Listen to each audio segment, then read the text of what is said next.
नमस्कार, प्रणाम। Radio city 91.1 FM से मैं हूँ आरजे बरखा और आज के वीडियो में मैं थोड़ी बहुत गड़बड़ी करूँ तो प्लीज मैनेज कर लेना, क्योंकि मैं अभी जिनके साथ हूँ वो मेरे फेवरेट हैं, डीजीपी बिहार श्री गुप्तेश्वर पांडे जी। सर प्रणाम। नमस्कार। कैसे हैं आप? बहुत।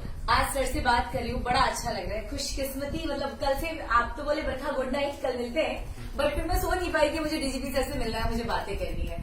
तो पहला सवाल मैं बस यही बोलूंगी सर कि आप जो वीडियोस बोलते हैं ना, ऐसा नहीं लगता जैसे आप अपनी बातों को थोप रहे हैं, आप ऑर्डर दे रहे हैं, आप इजाजत दे रहे हैं, ऐसा लगता है जैसे कोई अपना समझा रहा है। तो ये जो इतने प्यार से आप बोलते हो, कौन सा जादू मंत्र मारते हैं सर? बहुत लोग पसंद करते हैं। बरखा, पहले तो आप इतनी स्टाइल में बात करो कि मैं ऐसे ही नर्वस हो गया। Oh my तो मैं अब नेचुरल ढंग से नहीं बोल पाऊंगा, लेकिन मैं कह रहा हूं कि मैं उसमें कोई जादू मंत्र नहीं है, मैं हृदय से बोलता हूं और जो बात हृदय से बोली जाती है वो हृदय तक पहुंच जाती है और इसमें और कोई खास बात नहीं। क्या बात है।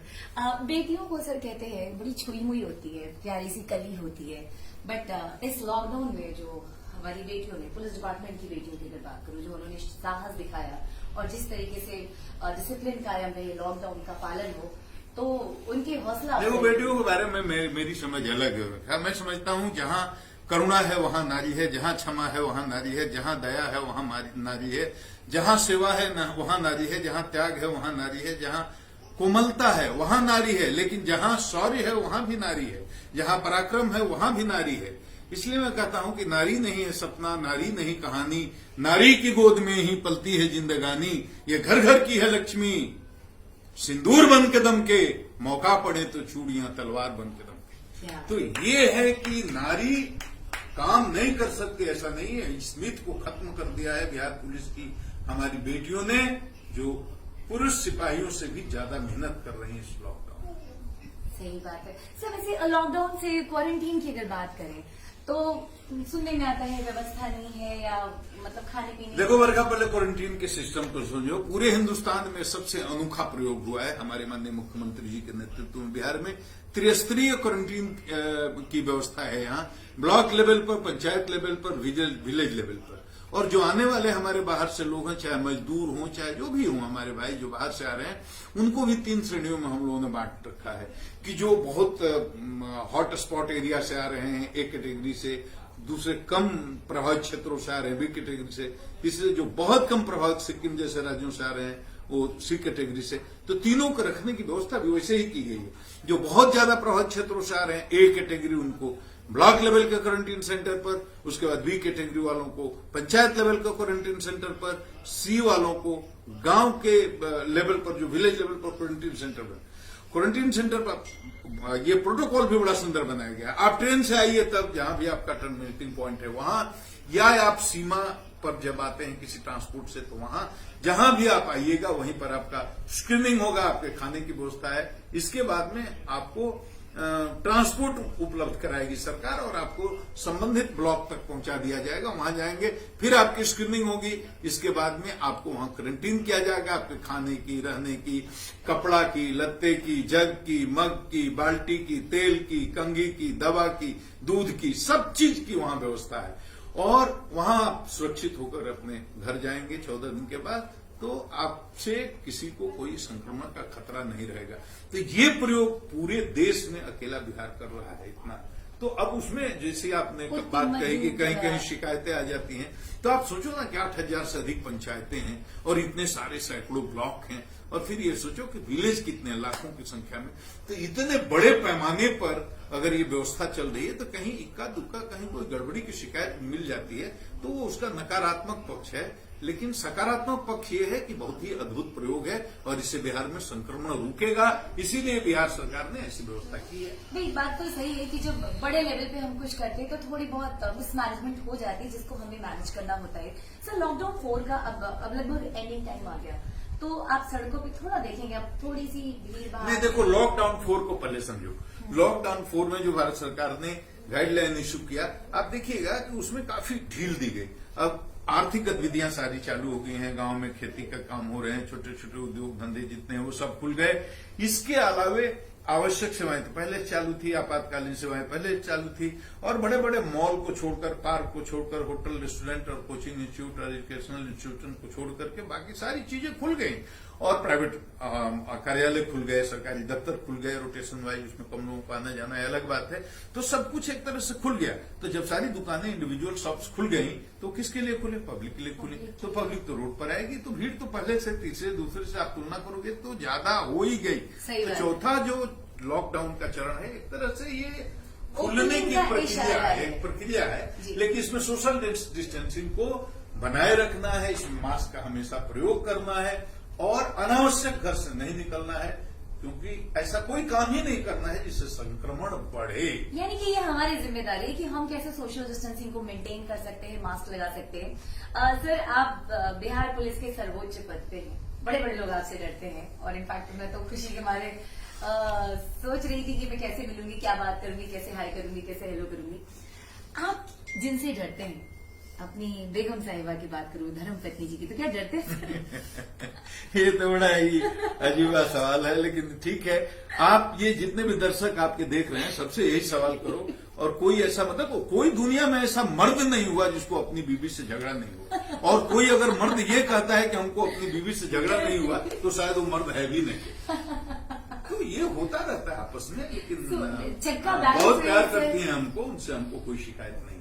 सर, तो बैलेंस्ड लाइफ साइकिल गुजरे तो क्या एक मूल मंत्र देना चाहेंगे? बस आदमी को समझने की जरूरत है, हम जो है ना, ये शरीर नहीं है।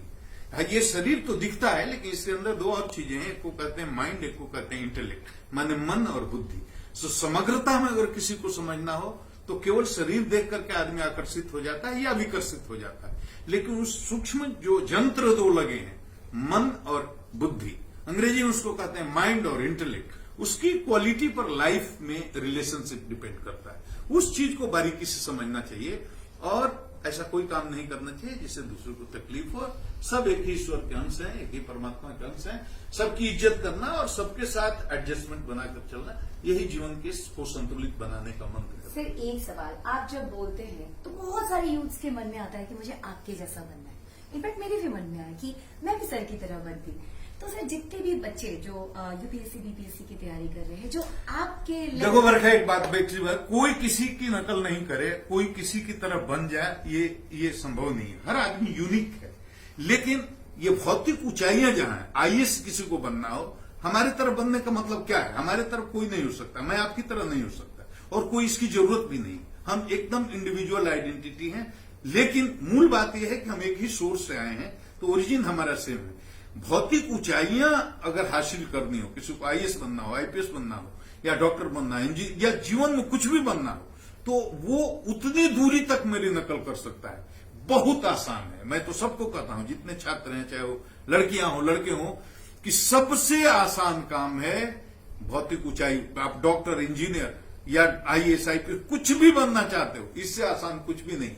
लेकिन दूसरे की नकल करके हम उसकी पर्सनालिटी को अपने में ढाल करके वैसे ही बन जाए, ये जरूरी नहीं।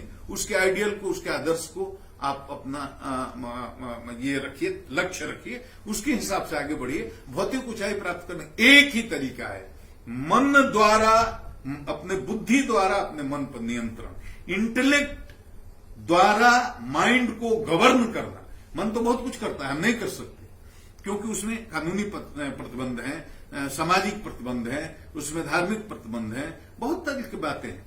तो मन को गवर्न करने के लिए ईश्वर ने, भगवान ने एक और इंस्ट्रूमेंट हमारे अंदर दिया है, जिसको कहते हैं बुद्धि, उसी को अंग्रेजी कहते हैं इंटेलेक्ट। तो इंटेलेक्ट से हम लाइफ में जब डिसीजन लेना शुरू कर देते हैं, तो हम जीवन में ऊंचाई पर चढ़ने की प्रक्रिया शुरू कर देते हैं, और मन जो करेगा वो करने लगेंगे तो हमारे पतन का रास्ता खुल जाता है। तो मन जो करे वो नहीं करना है, बुद्धि से निर्णय लेकर के करना है। मन हमेशा गलत की तरफ ले जाता है, तात्कालिक आनंद देने वाली चीजों की तरफ, लेकिन बुद्धि हमेशा निर्णय लेती है। ये काम थोड़ा कठिन है, थोड़ा सा अभ्यास से हो जाता है।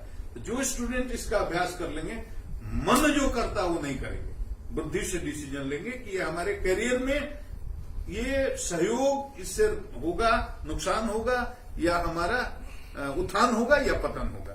तो मन की बात, मन कर रहा है, आज कल परीक्षा है फिजिक्स की, मन कर रहा है आज हेमा मालिनी का कोई सिनेमा देखने जाए, मन को बुद्धि से रोक देना है, क्योंकि उससे आपकी विकास की प्रक्रिया अवरुद्ध होगी।